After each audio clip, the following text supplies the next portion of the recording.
Take a breath with me.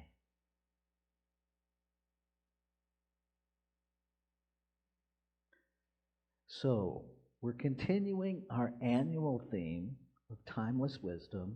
We believe in the direct revelation of truth through the intuitive and spiritual nature of each person, and that anyone may become a revealer of truth who lives in close contact with the indwelling God. And evolutionary vision. We see a world in which every person lives in alignment with their highest spiritual principle, emphasizing unity and God and connection with each other. A world in which individually and collectively we are called to a higher state of consciousness and action. Now, those two statements come from our declaration of what we believe. That's the timeless wisdom. And the evolutionary consciousness comes from the Centers for Spiritual Living's organizational global vision. This month, we're looking at open to possibilities. Because if we are infinite possibility in form, it seems that it might be a divine idea in the mind of God to explore that just a little. This week, living in the question, a higher idea. And we'll get much more into that here in just a moment.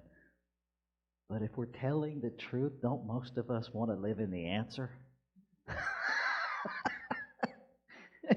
I know I do.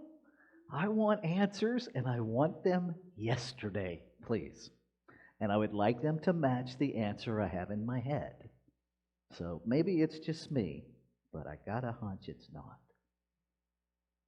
So what does this idea of living in the question actually mean? Well, it's about visioning. And we're going to talk this morning about the difference between visioning and visualization. And we're going to start with looking at this thing called the evolution of consciousness.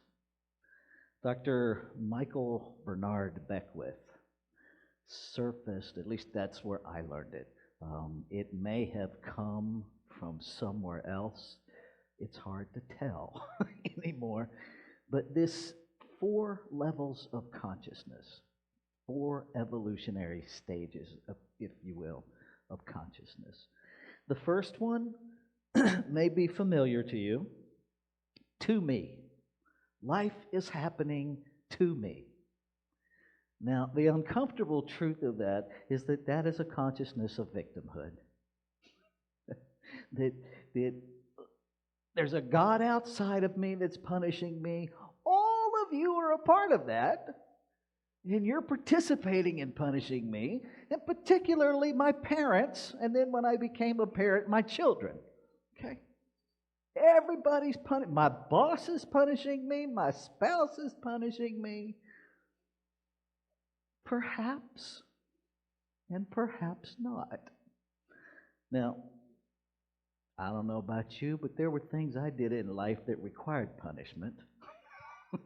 And so punishment is not always a state of victimhood. Sometimes it's just simply natural consequences playing themselves out. We do live in a world of cause and effect.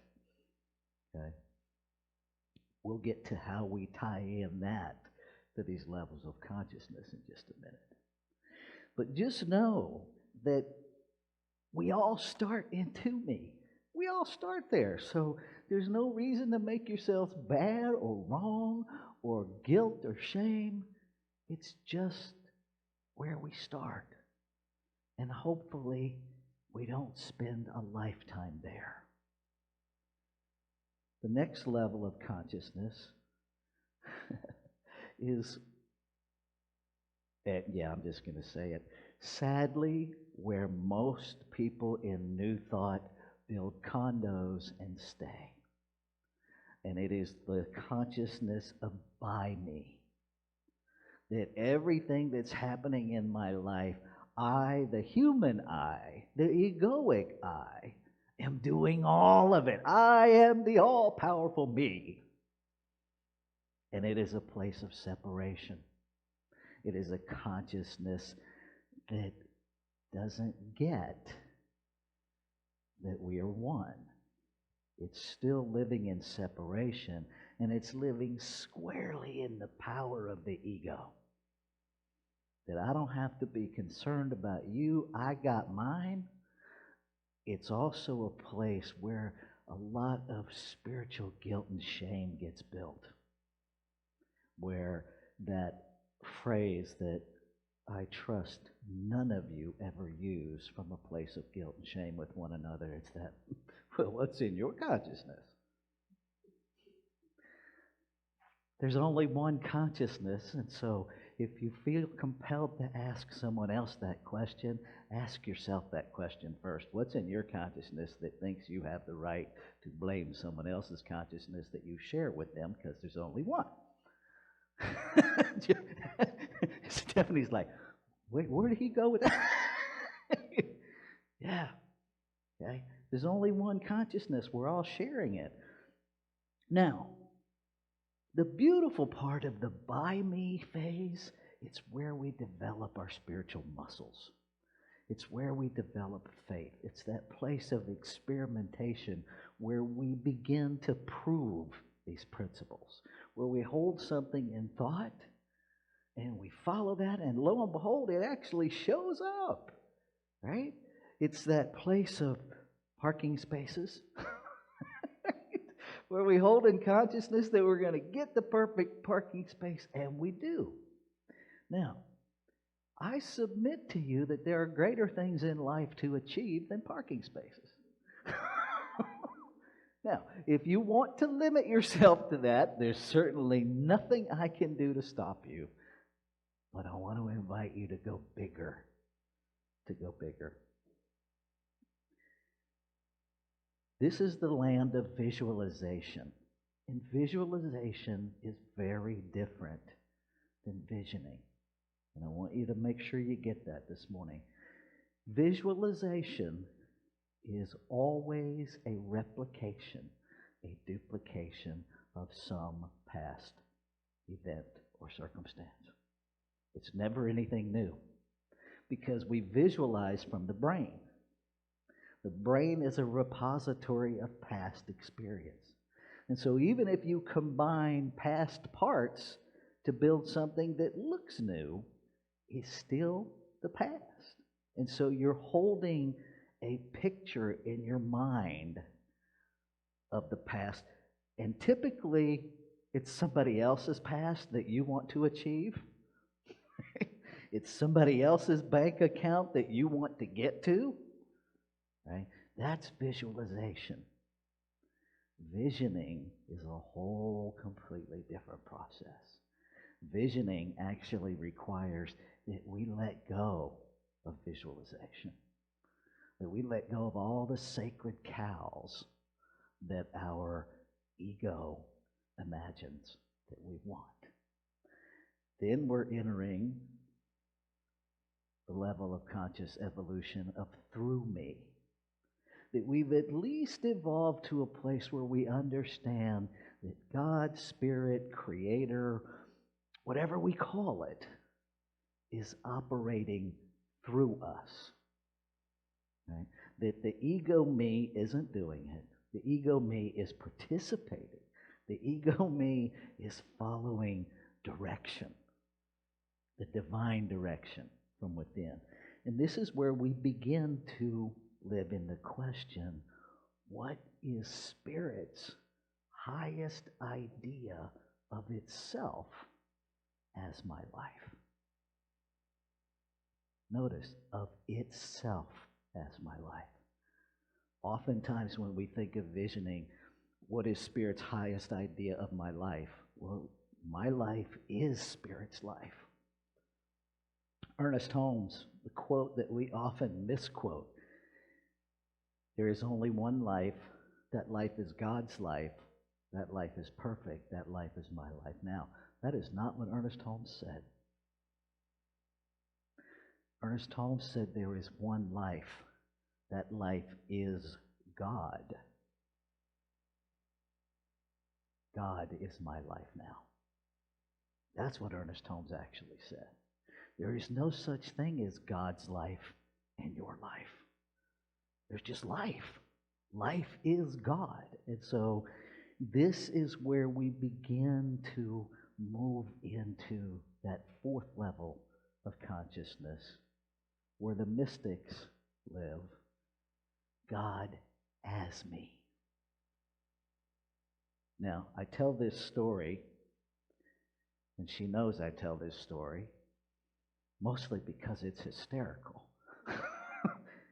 And it evidences the very human journey of wrapping ourselves around this idea that we are literally God in form. And so I was new. Had I licensed yet as a practitioner, Deb? No, I was deep in the study. And you have to understand, when you are deep in spiritual study and you're really excited about it, you're annoying as all get out to other people. She used to run from me when I was in ministerial school. I'd come out of my office with that, oh my God, look, and she's like, oh no. And she would run, literally. But she was struggling one day, and in my zealous, I'm going to be a practitioner, I looked at her and went, baby, you get your God in form, right? Without hesitation, she's like, get your stupid. Because when we're in that space of struggle, is not the time for someone to remind us that we're God in form.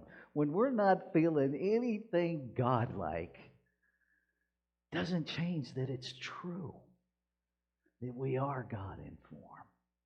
But it takes a while. Our brain is literally hardwired to reject that thought. Okay? Because our brain is hardwired for the ego, and the ego is hardwired for survival. And the idea that we are God in form to the ego means death. So there's always going to be this push me, pull me thing happening. Just know that so you can navigate it. You'll never hear me in the kill your ego camp because that is paramount to suicide and I kind of like having you around. So why would we do that? But we do need to learn to dance with our ego and that our spiritual partner leads and the ego learns to follow. And that is the space of to me, of as me, where visioning is that place where we've let go of everything we think we're supposed to be and listen deeply to who we are. Not who we're supposed to be. See, there's a clue right there. If you're hearing, who am I supposed to be? That's visualization because it can only come from a frame of reference from the past. That's where we're supposed to. The whole shouldapedia is based in the past. And so we begin to ask, what is God's highest idea of itself as me? And then you listen. And you look, and it will come in weird ways that typically don't make sense. But if we'll lean into that and say, okay, have no idea where this is going, but I'll go. The best story I have of that is a colleague that was sitting at home in her office trying to figure out how to keep the center alive because it was failing financially. And she's in prayer, she's in meditation, she's visioning, go to Safeway. God, I'm busy here. Go to Safeway. And so the third time it came, she just, fine, I don't need anything, but I'll go to Safeway. She went to Safeway. She's like, fine, I'm here, now what? Get something and get in line. What? Doesn't matter. Just get in line. Okay? And she followed it with some immediacy. Turns out, she gets in line. Woman comes in behind her, strikes up a conversation. Who are you? Blah, blah, blah. And she just told her, I'm a minister, and I don't even know why I'm here. I got this divine nudge to just show up to get in line. I guess I'm supposed to talk to you. The woman wrote her a check for her center for $10,000, standing in the line of Safeway. How many opportunities do we miss because we're busy making God as us not make sense? Perhaps because it's new, there's no frame of reference for it to make sense. Perhaps. And so, questions for you to play with this week. Are you open to something new? Get honest with yourself. Are you even open to a newness beyond what you can conceive of? Because, folks, newness means beyond your conception. If you can already conceive of it, it ain't new. Right? It's a repeat. Are you willing to be surprised? Or do you want a very predictable life? Neither's right, neither's wrong. But get real with yourself about what you want. Are you willing to be courageously engaged in spiritual growth, even if it blows up your comfort zone? Even if it brings ideas that scare the bejeebers out of you? Are you willing to be open to growth, or are you more content to advocate and argue for your limitations? You get to pick. Neither's right, neither's wrong. What created us gave us complete free will to pick. But what do you want?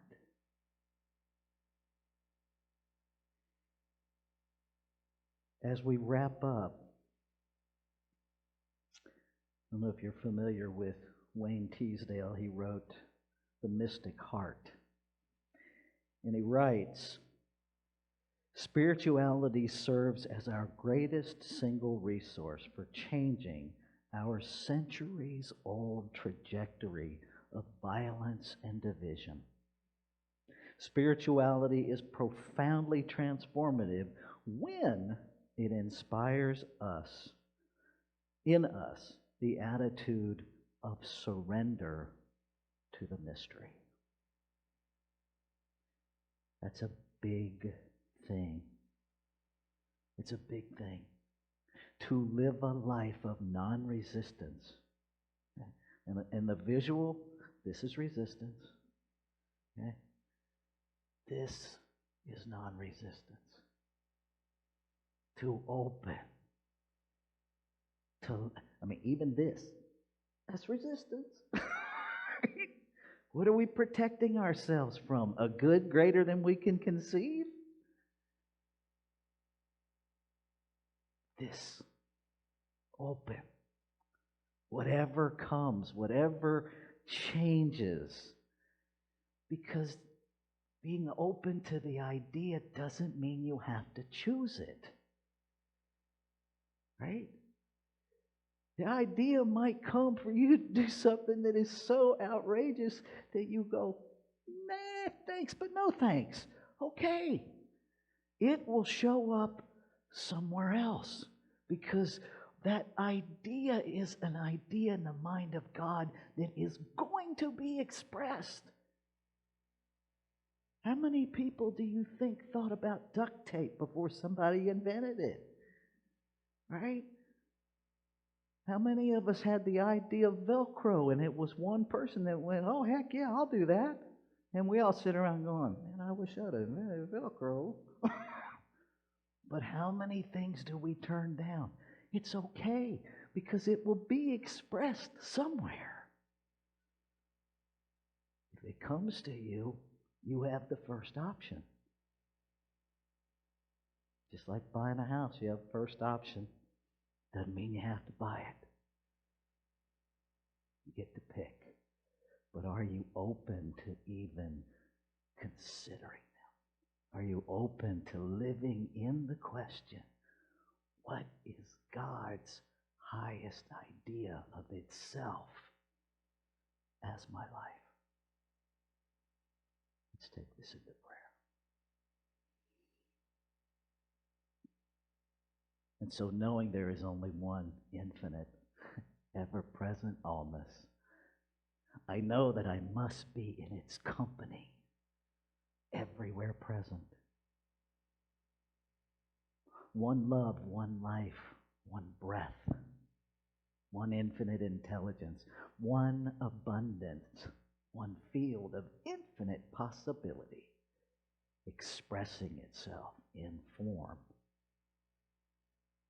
in experience. And I know that I am that. That there is one life. That life is God, and God is my life now. Always has been. And what is true of me is true of all life. And so I lift my voice this morning, speaking my word, claiming and affirming a realization, a making real in experience, the awakening of divinity within every expression of creation. An experience of unlimited potential. A divine knowing of what God's idea of itself is, individualized in each expression of its creation. Grateful to know that the information is always there as we open to hearing. Grateful for the innate, inextricable ability to hear simply by stopping all the noise that prevents our hearing. Grateful, grateful, grateful. And so from this place of gratitude, from this place of excitement, I let go, knowing that the word spoken is the word of the infinite as me and cannot return void. That it is made manifest by the activity, by the law of the one that spoke it. So I let go and I step fully into the mystery unfolding before me as this thing called life. And I invite you to join me by anchoring this word as your own as we say together, Amen, Amin, Shalom, Aho, Ashe. And so it is.